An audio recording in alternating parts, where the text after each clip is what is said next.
The monk and scholar Thomas Merton wrote and spoke about his seven-story mountain.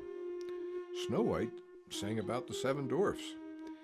In this section of the Zuni Mountains of New Mexico, as we climb to the Continental Divide and rise 1.5 miles above sea level, and enter into an alpine meadow with crystal rock rivers and the 5-story high Tibetan stupa, we speak sometimes of the seven gates, each with a different tone and teaching.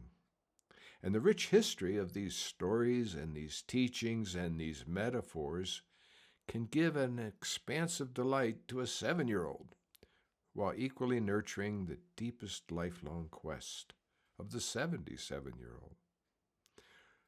On a very basic level, the seven gates are actual gates.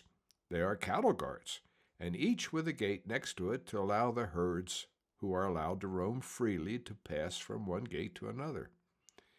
The elk and the bears and the coyotes and the rattlesnakes don't need either the cattle guards or the gates, but some of us can use them as teachers and symbols and entrances. But in this project, and with this sharing, they are symbolic gates to a higher and deeper understanding. They are gates which, if passed wisely and properly, can serve to elevate and to unlock. Once someone turns on to Zuni Canyon Road, there will be 18 miles to reach Stonefire, or that place we call home. The first few miles are notched with modest middle American homes and ranchettes. Then one crosses the first cattle guard and begins to notice that the geography is somehow changing from all that has been around for so many miles, it seems in every direction, and one comes to a stop exactly where you are as you hear these words. We have just passed the first gate, and a very ancient world, both in terms of geography and geology and mythology, is about to unfold.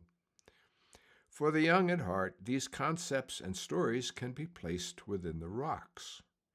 They can be and have been used as teaching devices with a deeper meaning than first appears in a child's story. So, once upon a time, a long, long time ago, the earth was one large round rock.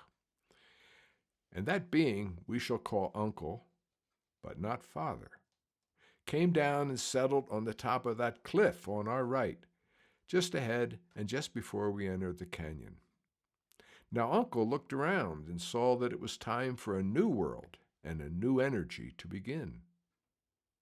Something new to be born. And so he created the twins.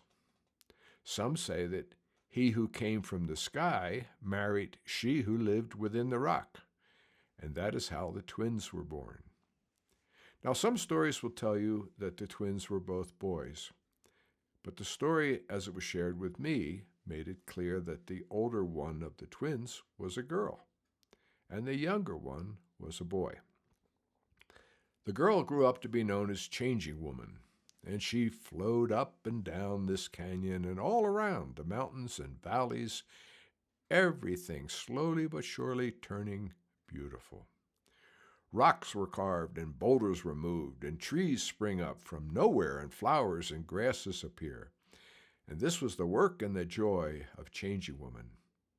And you can see even now the outline of her feminine and cat-like face just below that of Uncle.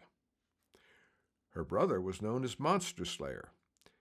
There are 2 different carved versions of him in the rocks within the canyon opening and in the next 100 yards.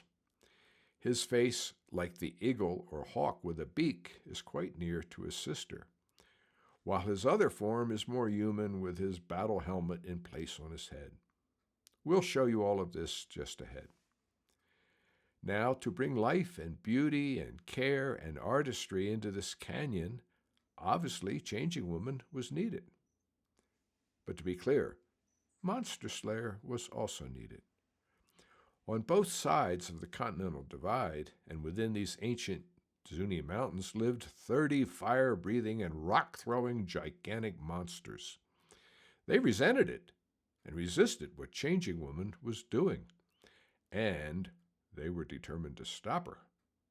And her brother was simply not about to let this happen.